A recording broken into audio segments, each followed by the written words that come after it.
Comment faire pour que les femmes arrêtent d'être agressées? Ou plutôt, comment faire pour que des hommes arrêtent d'agresser?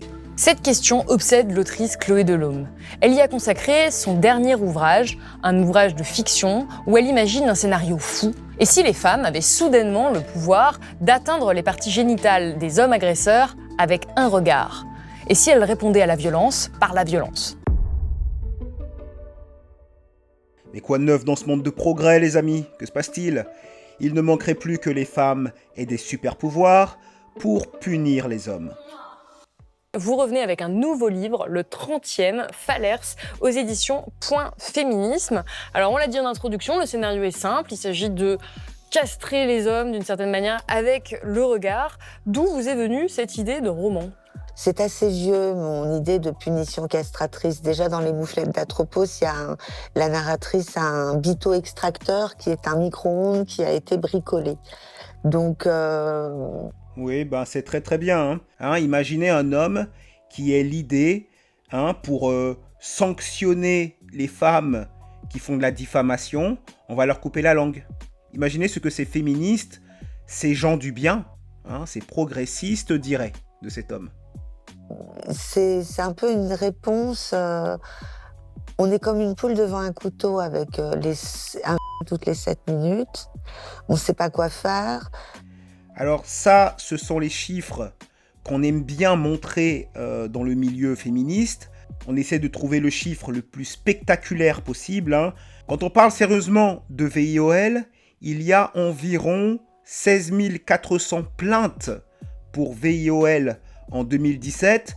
Vous verrez, si vous cherchez le nombre de plaintes, le nombre de plaintes pour VIOL, juste ça, eh bien, vous seriez surpris de voir à quel point ils sont difficiles à trouver, alors que normalement, c'est la base. Combien de plaintes pour VIOL ont été déposées en France par an? C'est normalement le matériel de base à partir duquel on doit travailler. Sans taper ce chiffre, essayez de trouver sur Google, tapez nombre de plaintes pour VIOL. Vous allez voir comme c'est très difficile à trouver. Vous allez trouver des tas de chiffres plus ou moins bidouillés, des chiffres qui prennent en compte en même temps les VIOL et les tentatives de VIOL, les agressions, avec tout ce que ça peut vouloir dire dans cette société féministe. Et vous avez beaucoup de gens dans le milieu juridique qui, sur le sujet des violences sexuelles, vous parlent de valses de chiffres délirants.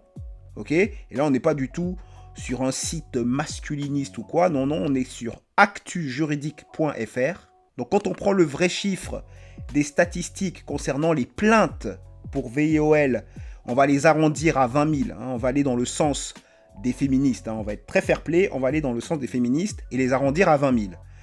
20 000 plaintes pour VIOL.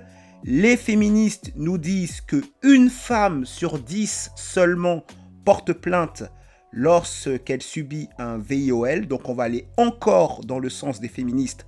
On va multiplier donc les 20 000 par 10. Ça nous fait 200 000. On prend tout au maximum. Donc 200 000 VIOL qui auraient lieu chaque année. Pour aller encore dans le sens des féministes, on va dire que les 200 000 VIOL sont commis par 200 000 hommes différents, alors qu'on le sait tous, la caractéristique du VIOLeur, du mec qui commet ce genre de crime, c'est justement la récidive.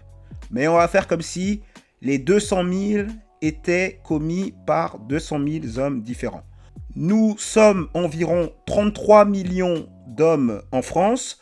Sur les 33 millions, il y a des hommes trop jeunes pour commettre des VIOL, et il y a des hommes trop vieux aussi pour les commettre. Donc on va enlever tous ceux qui ont moins de 13 ans. On va aller dans ce sens encore des féministes. On va réduire le nombre d'hommes de manière fair-play. Donc tous les garçons de moins de 13 ans, on les enlève. Et tous les hommes de plus de 75 ans, on les enlève. Donc on réduit la population. Plus on réduit la population, plus ça va dans le sens des féministes. Vous allez voir pourquoi. Donc on réduit la population concernée à 25 millions. Donc vous prenez les 200 000 VIOL que vous divisez par les 25 millions d'hommes encore concernés, ça vous donne 0,008. Ce qui veut dire 0,8%.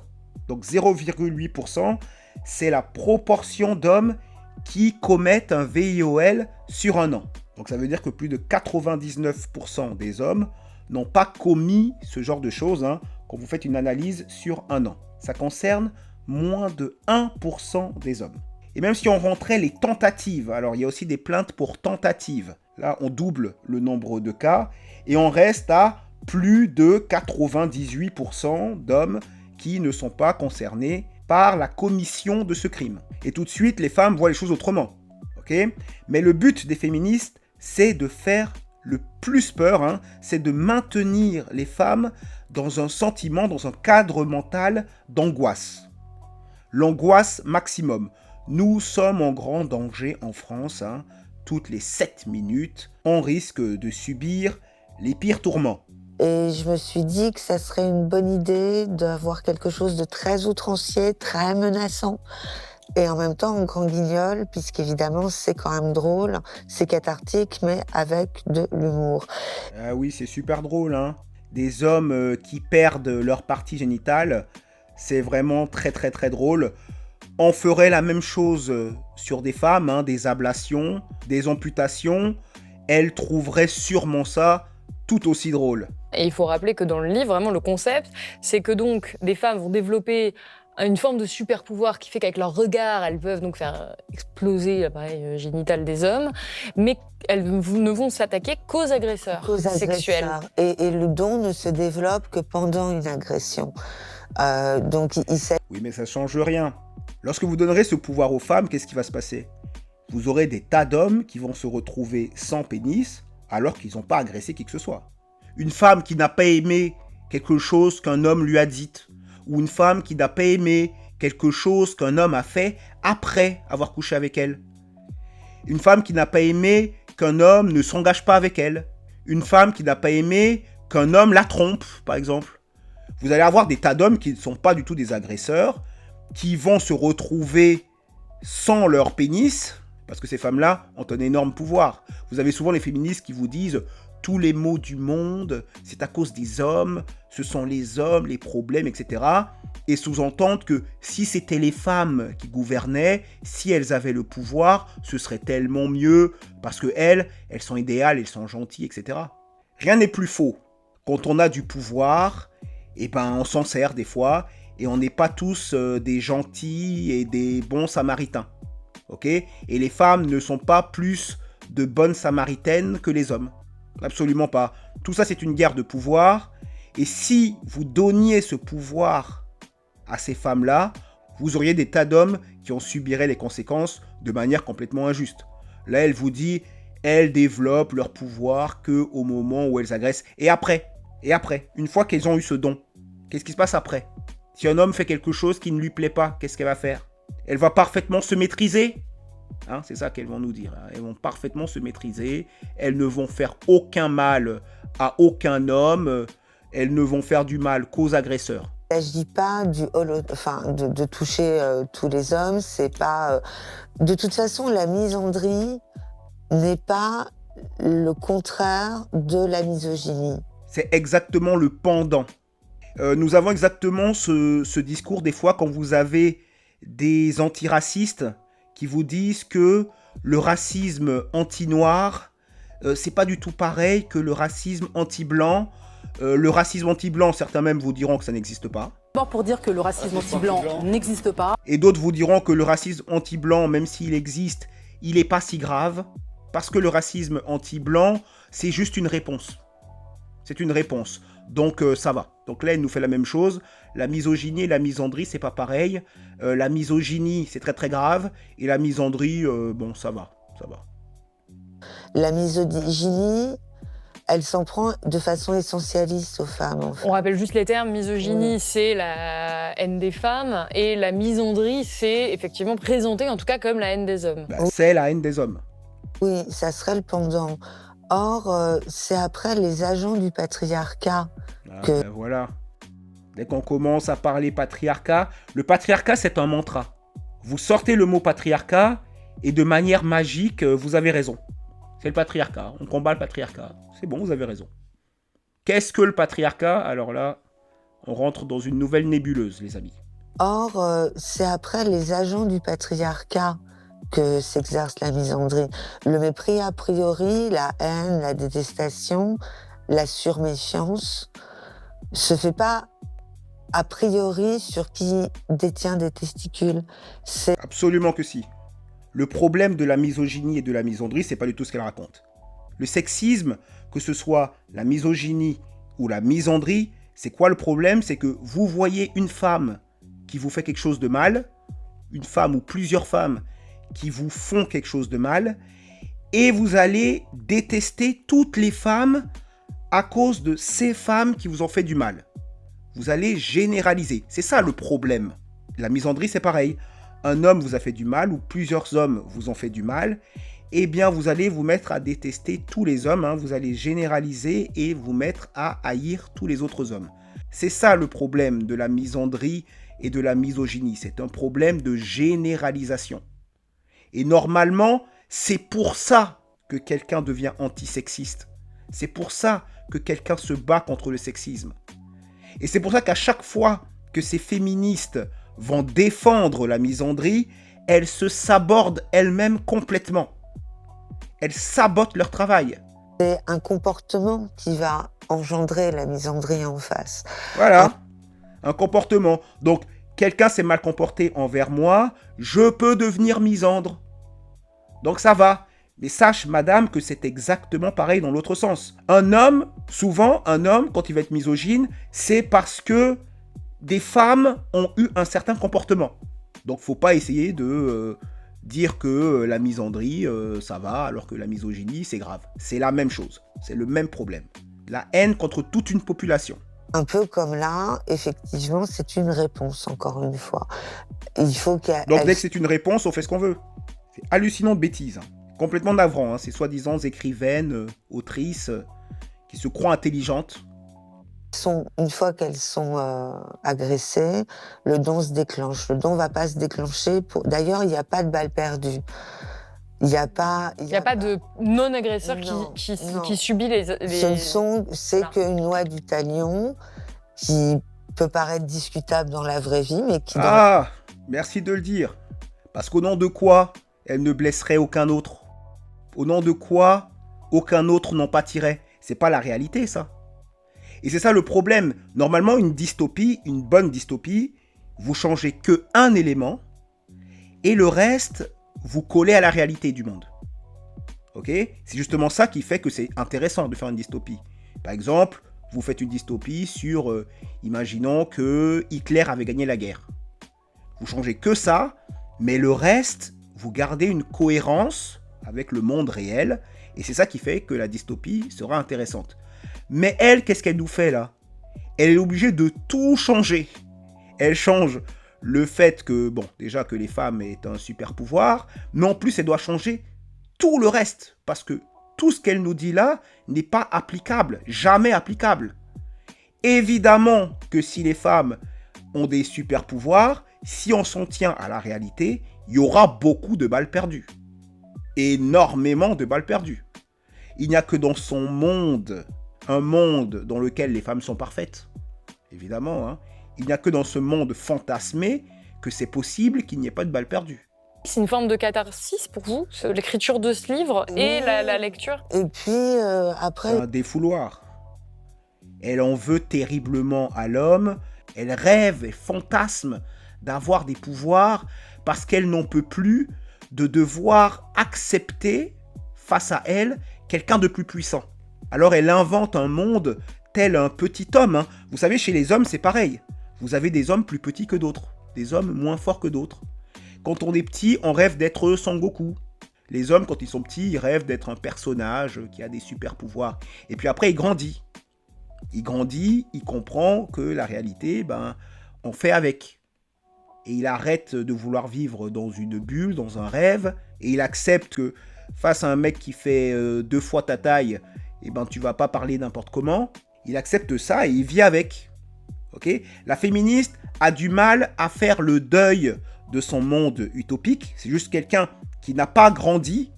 Grandir, c'est quoi? C'est arrêter de croire au Père Noël, arrêter de vivre dans un monde utopique et accepter la réalité. Je crois que le problème, c'est la culture du en fait, tout simplement. Voilà, on y est maintenant. La fameuse culture du V. C'est un problème qui est culturel, qui est ancré en France. Aussi parce qu'en France, on est les spécialistes de la drague à la française, Quel est le rapport? d'un tas de trucs qui sont super limites, en fait. On a une culture avec des chansons anciennes où le jupon vole et il y a des dans un tas de... Qui connaît cette chanson? Ceux qui connaissent cette chanson, mettez-le-moi dans les commentaires. Alors, vous faites référence à un épisode qui est vraiment incroyable et que, encore une fois, j'ai lu le livre et je me suis dit, c'est pas possible que ça ait existé. Et en fait, ça a bien existé. C'est une série française où le est complètement banalisé. Ça s'appelle Maggie. Et alors, c'est une série à succès à l'époque, 7 millions de Oui, je téléspectateurs. pense que c'est quelque chose qui va peut-être déstabiliser les personnes qui regardent et qui sont de ma génération et plus. Moi, j'ai 51 ans. Parce que la phrase que vous venez de faire en glissant Maggie dans le truc, ils vont halluciner. C'est-à-dire que Maggie, c'était vraiment le programme populaire. C'est une bourgeoise dans une maison d'une espèce de Vésinet un peu fantasmé. Et dans ses aventures, elle va avoir une fuite d'eau, elle va faire du yoga et parmi les épisodes, comme ça, subrepticement, il y en a un où elle a été violée. Ouais. Et c'est hallucinant. Ah, et c'est vrai que je connaissais pas ce programme. C'est fou. C'est un programme ultra familial. C'est 7 millions de téléspectateurs le dimanche soir. On peut pas faire plus inoffensif, a priori. Et c'est là qu'on voit à quel point la culture du viol en France était là. J'ai demandé à un ami documentaliste, en fait, je dois cet extrait à Malik Boudbal, à qui j'ai demandé de me trouver quelque chose d'ultra populaire, de pas trop récent, donc pas les chansons de rap, un truc vraiment qui aurait eu le temps d'infuser et qui explique du coup aussi à quel point c'est banalisé. Et en plus, dans cet épisode de Maggie, on mélange la drague du poète aussi avec le forçage. Donc on a tout. On a on rappelle juste l'épisode, c'est vraiment l'histoire, mais drôle. C'est présenté comme drôle. Il y a des rires enregistrés.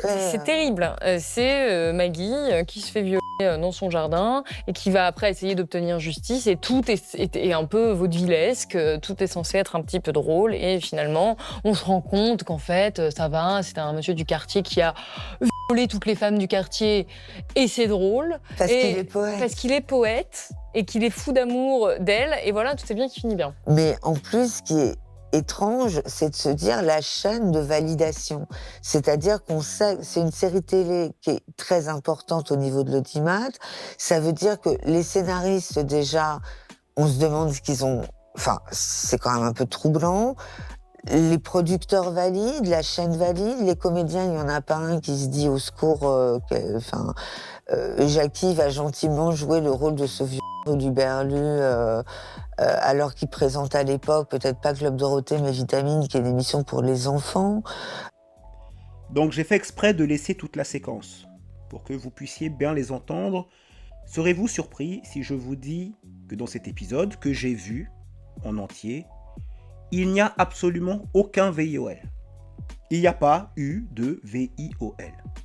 Quelqu'un qui écoute ces deux personnes va croire, elles ont été très explicites, qu'en 1987, c'est cette année-là que cet épisode a été diffusé, en 1987 en France, dans un programme familial très regardé, un homme commet un VIOL sur le personnage principal de la série Maggie, que non seulement il a commis un VIOL sur elle, mais sur plein d'autres femmes du quartier, et que cet épisode n'a pas du tout fait scandale, est passé tout à fait crème. Voilà ce qu'elle vous raconte. Et du coup, elles s'en prennent même au staff de France 2, cette émission passée sur France 2, qui s'appelait à l'époque Antenne 2. Elle s'en prend même à tout le staff qui a réalisé et diffusé ce programme. Tout ça pour nous convaincre de manière éclatante de l'existence de la culture du VIOL en France. Et en même temps, c'est représentatif parce qu'en 87, le viol n'est pas un problème. Voilà. Donc en 87, le VIOL n'est pas un problème. Donc je vous dis déjà, je vous ai mis l'épisode qui est disponible en streaming. Je vous ai mis le lien dans la description de la vidéo. Il n'y a eu absolument aucun VIOL dans cet épisode. En fait, cet épisode, c'est un épisode comique qui joue sur un quiproquo. En fait, il n'y a eu absolument aucun VIOL, je le répète, et n'importe qui regarde cet épisode jusqu'à la fin et qui est de bonne foi reconnaîtra qu'il n'y a rien eu. Et d'ailleurs, elle le dit même à la fin de l'épisode. Il n'y a rien eu. Et je rajouterais même que c'est assez cocasse qu'elle se serve de cet épisode pour nous dire que la France en 1987 était en pleine culture du VIOL, parce que dans cet épisode, non seulement il n'y a pas eu de VIOL, mais en plus de c'est un épisode féministe, un épisode qui dénonce le fait que les femmes qui portent plainte ne sont pas assez écoutées par la police, donc il est féministe cet épisode. En plus, il est antiraciste, donc cet épisode est absolument progressiste, c'est un épisode progressiste. Maggie était en programme complètement dans cette ligne progressiste du mainstream en France, qui ne date pas que d'aujourd'hui. Vous pouvez aller voir cet épisode, et je le dis pour plus tard, si au moment où vous cliquez sur le lien, vous voyez qu'il est mort, dites-le moi dans les commentaires, je trouverai un moyen de le remplacer et de mettre à votre disposition cette pièce à conviction. Ce n'est pas un très grand épisode du tout, mais ça montre à quel point ces féministes sont prêts à mentir pour se donner raison.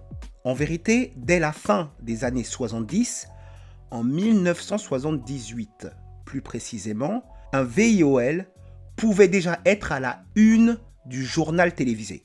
Mesdames, Messieurs, bonsoir. C'est un procès exemplaire qui s'est ouvert aujourd'hui aux assises des Bouches-du-Rhône. Deux jeunes campeuses belges ont réclamé des comptes à la société. Le 3 mai 1978, l'un des 3 VIOLeurs est condamné à 6 années de réclusion criminelle, les 2 autres à 4 années. Cette affaire fait jurisprudence et conduit en décembre 1980 à réviser la loi pour faire du VIOL un crime puni de 15 ans de réclusion criminelle. 15 ans, c'est la réclusion qu'on risque encore aujourd'hui.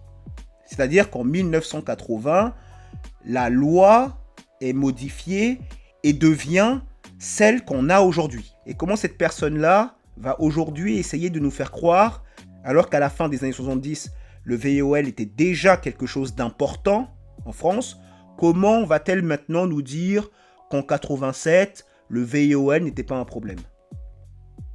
Ces féministes, quand elles vous disent quelque chose, il faut toujours vérifier. Elles mentent sans vergogne parce qu'elles pensent que c'est pour la bonne cause. C'est fou parce que moi, mes parents sont déjà de jeunes adultes. Quand j'essaie de me représenter ça, c'est des personnes avec qui on vit aujourd'hui. C'est pas une époque hyper lointaine. C'est des gens. C'est pas très loin. Et le VIOL n'était pas rien pour vos parents. C'est faux. C'est totalement faux. C'est pour ça que ça vous paraît hallucinant. Depuis tout à l'heure, elle est hallucinée, elle est choquée par ce qu'elle lit, tout simplement parce que c'est faux. Il y a le côté aussi, c'est pour ça que parfois les femmes, peut-être pas ma génération, mais un peu au-dessus, peuvent être un peu rétives aussi sur le balance ton porc, parce qu'il y a ce côté du on a fait avec, mais ça c'est le problème avec tous les trucs de féminisme et les outils qui on prend. On a fait avec, on s'est construite avec, on va pas en faire tout un fromage. Non, c'est pas du tout ça. C'est juste que MeToo s'est balancé comme ça, quelqu'un, sans rien, sans preuve. Les réseaux ne sont pas censés être des tribunaux. C'est ça qui dérange les gens. C'est pas du tout, on a fait avec. Il n'y a aucune personne âgée aujourd'hui qui vous dit que le VIOL c'est rien, que le VIOL c'est pas grave. Il y a ça aussi qui est présent avec ce genre de culture-là. C'est que ça pourrit pas seulement la tête des hommes qui sont validés dans leur statut d'agresseur, ça pourrit aussi Qui est validé en tant qu'agresseur? Personne n'est validé en France en tant qu'agresseur. D'ailleurs, lorsque vous êtes l'auteur de ce crime, lorsque vous êtes l'auteur de VIOL, on sait ce qui vous attend en prison. On sait comment les VIOLeurs sont traités quand ils vont en prison. Personne ne valorise un homme qui a perpétré ce crime. Et du coup, de s'en prendre à l'organe génital et à faire du grotesque avec, parce que c'est vraiment grotesque, ces grands guignols au niveau du genre, je pense qu'il y a un côté aussi dans cette mauvaise blague irrévérencieuse et qui leur rappelle que la société actuellement tourne autour de leur queue peut-être, mais que a priori ça va pas durer très longtemps là, au point où on en est. Et donc La société ne tourne plus du tout autour de ça. La société est complètement gynocentrée. On s'en fiche des problèmes des hommes, on s'en fiche de ce que les hommes pensent. Donc il faut quand même pas mal de toupet pour nous dire que tout tourne autour des hommes aujourd'hui. Les hommes, s'ils ont encore le pouvoir aujourd'hui, c'est par le biais de ce qu'ils produisent. C'est ça qui donne la valeur aux hommes aujourd'hui. ouais, c'est un peu menaçant aussi. Et ça te plaît, le fait de menacer ou de sembler menacer les intérêts des hommes pour ensuite être surprise que ces mêmes hommes ne soient pas intéressés par ton projet. C'est magnifique. C'était Cameron. Diffusion 52. Dites-moi ce que vous pensez de tout ça dans les commentaires. Abonnez-vous et activez la cloche pour recevoir toujours plus d'éclairage, de décryptage et d'analyse. N'oubliez pas, redressez le regard, relâchez vos épaules et choisissez consciencieusement votre propre chemin.